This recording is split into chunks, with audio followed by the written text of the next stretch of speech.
Ingo mosu swazalite Ozamalamu Ozabolingo mosu swazalite Azamalamu Azabolingo mosu swazalite Bamisu bazotuna nani wana azabolingo nani wana azamalamu ezayo nzambe na ngai nzambe oyo akela lola na mokili nzambe oyo akela ba être humain nzambe oyo amonanaka te invisible mais présent nzambe oyo atindaki liloba na ye kangola biso liloba na ye tobengi Yesu Masia oyo elongola nga na mabe oyo epesa ngai kimia oyo mokili ekoki kopesa ngai te oyo epesa nga vie éternelle oyo ezali la parole de Dieu oyo ezali quiconque qui croit nzambe nga na croire na liloba na yo ezali Yesu Masia. La parole s'est fait chair et descendue au milieu de nous. Papa, yo nzambe ozali bolingo sukate oza nzambe malamu oza loboko ebetaka tolo na nga oza kingo esimba moto na ngai ozali makasi na ngai nakopelisaka monoko po yozelunga na nga nakobetaka tsolo po yozali kosi ya libota na nga nzambe vocabulaire na ngai eza riche te pona exprimer oyo na yo kaka soki présence na eza na bomoi nanga o kumbama na yo kosi na yuda libanga na tsalo mwinda na bomoi yondo zali les narcisses de Sharon la rose de l'Hermon le Jova Jireh Jova Rapha Jova Sabaoth na pesa yo komboni lolenge nini na kumisa yo bolingo nanga je t'aime parce que tu m'as aimé le premier na lingaka yo na motema nanga mobimba ozali raison na ngai ya ko vivre ozali lolendo na ngai ozali ba pensée na ngai ozali moko na tshela motema ozali kuse ongana lalelaka ozali espoir na ngai ya suka pe ya ibandeli ozali partout na bomoi na ngai vi na ngai ezayo papa pe mama ezali yo mwana pe ndeko ezali yo nani mosusu akokai na yo na pesa esika na ona nani na pesa yo na nani nzambe ajalite azalite mobateli nanga oya lala kata some ya kate mokengeli na Israël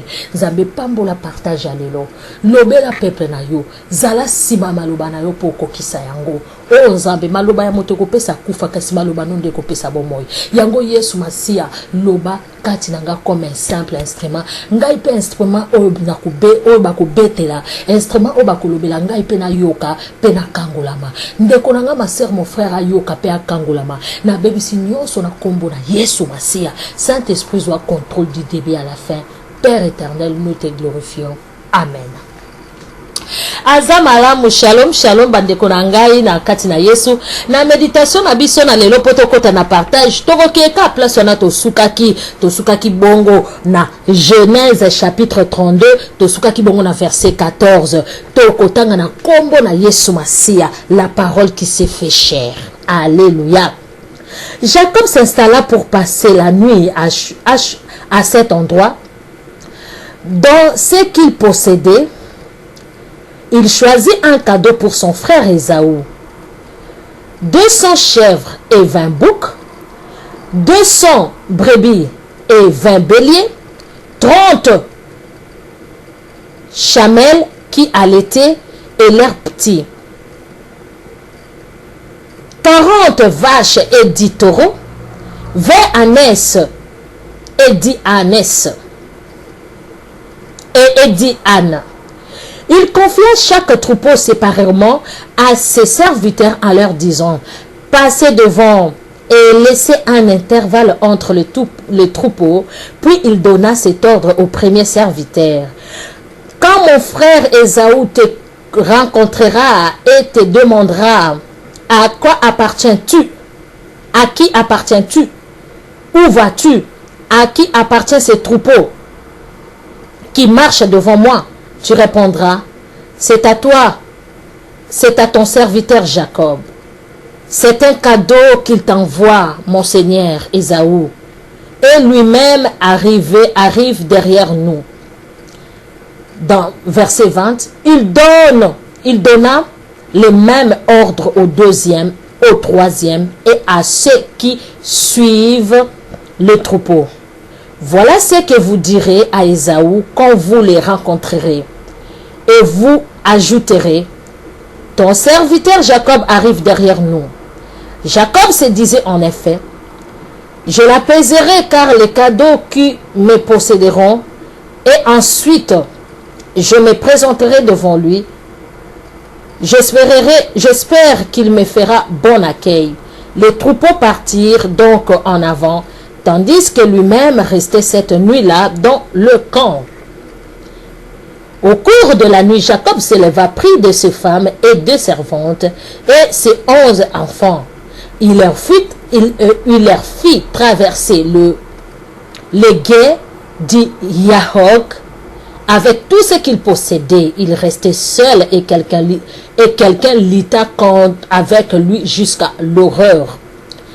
Quand l'adversaire vit qu'il ne pouvait pas vaincre Jacob dans cette nuit, il le frappa à l'articulation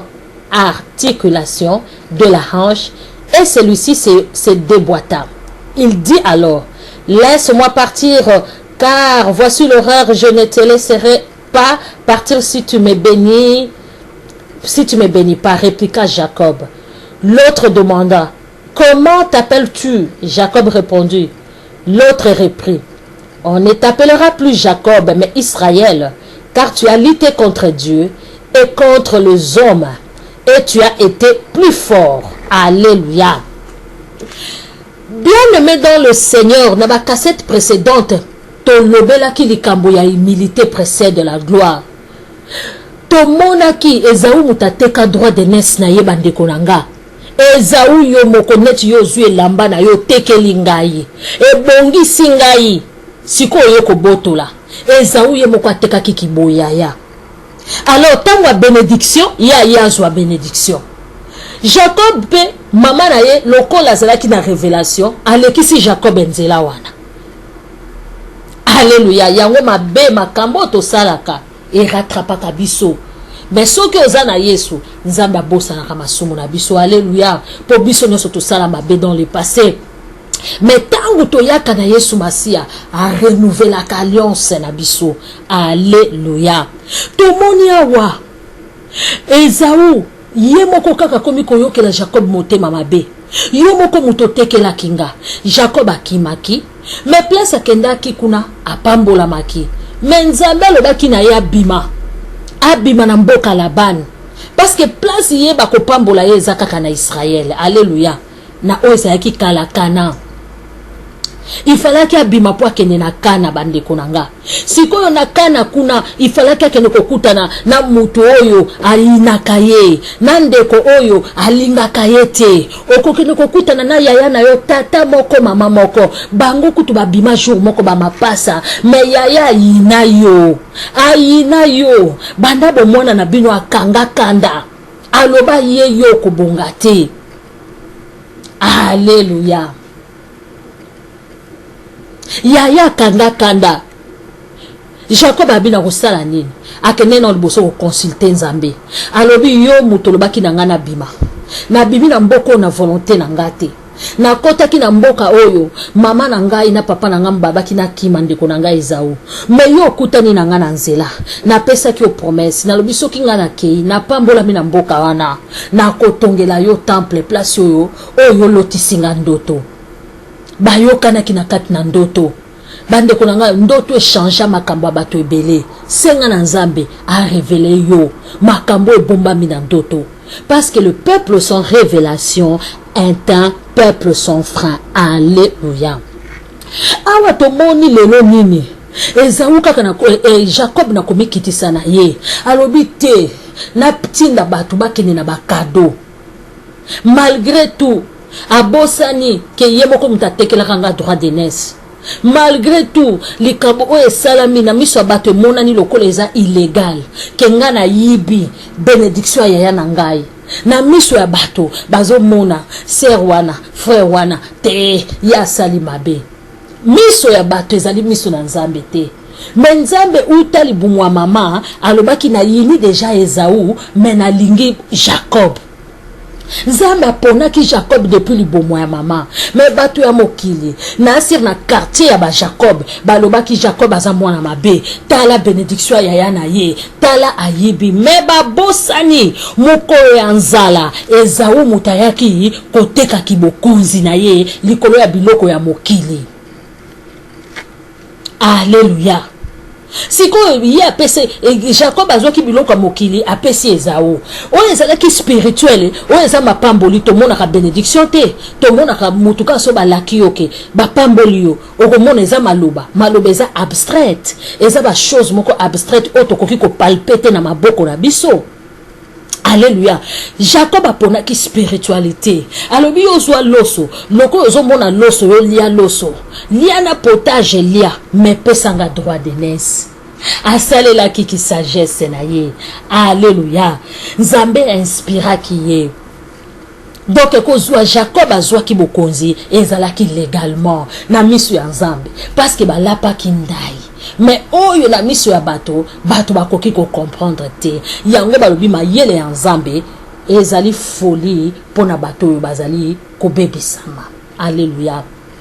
Awa tomoni Jacob abinga na kosimilie ngana za mwana na Nzambe ata leo na komi na mbongo mingi lokola ya mesana kolinga biloko ya mokili bokende na babiloko yo nyonso totangi awa abiboke no kopesa ngo ya nanga bo apezeye boyebisa ye mapamboli oyo ya lingaki ya ba voiture ya ba jeep bandako ya lingaki azwa na ye matikela nga kaka vina salela Nzambe. Alobi bino bokende liboso bokenda matériel ngana za na posa ya matériel te ngana zo kota prière. Alléluia. Alekisi na mwasi na bana alobi mukolo da kufaka mutu akendaka ye moko atoza na mobali okotika mobali atoza na mwasi na bana okotika bango. Alobi Zambe na ebi ke bayini nanga bazali boso mengai na traita alliance ngai na yo na traita na bana te na traita na ba serviteur nanga te ngai na yo ndeto kutanaki ngai na ko prier kaka place to kutanaki na Nzambe ngai fona invoquer Nzambe wana bino boleka na bino. Alléluia. Ndeko nanga na funga na parenthèse tangu yo za kana likambo obelela kabatu de gauche à droite ou bien oye bakanani osala na ye alliance bino na Nzambe face à face oloba na Nzambe ainsi parle l'Éternel yo moko lobaki boy n'est-ce pas Nzambe moko lobaki réveiller ma mémoire bon réveiller mémoire nanga yo poko bana Nzambe yo lobaki bakosanga bitumba bakolonga ngate Nzambe yo lobaki que 1000 tomba mon côté 2000 à ma droite je ne serai pas atteint. O bandi ko rappeler ye moko na moko aussi au sala yango soki pasi pe mikakata nweyeli yo tangaka oyo aloba pona yo. Alléluia. Tanga nyonso tika moko te tanga nyonso ye asalaki tanga nyonso ya loba na Bible okomona loboko na Nzambe sans plus tarder bandeko langa awa tomoni Jacob tango atikalaki akende kokutana akutanaki na moto moko balobi moto ango abimelaki ye na butu na bandoto na ye yokasaki neza na pongi na ye lisusu tellement lukaki Nzambe journée mobimba tomonaki abale kosambela alobi Nzambe yo moto baki na ngana bima na mboko yo makamuni siko ngana zomona balobi frère nanga zo na rencontre nanga avana bima na kutena na Laban abundisi ngai okotelinga merci ko eza affaire ya Esawu tozo kene ko vanda ne mboka moko olobi nini balobi mutu moko abimela ki Jacob invoque moi je te répondrai je te montrerai des choses cachées. Alléluia.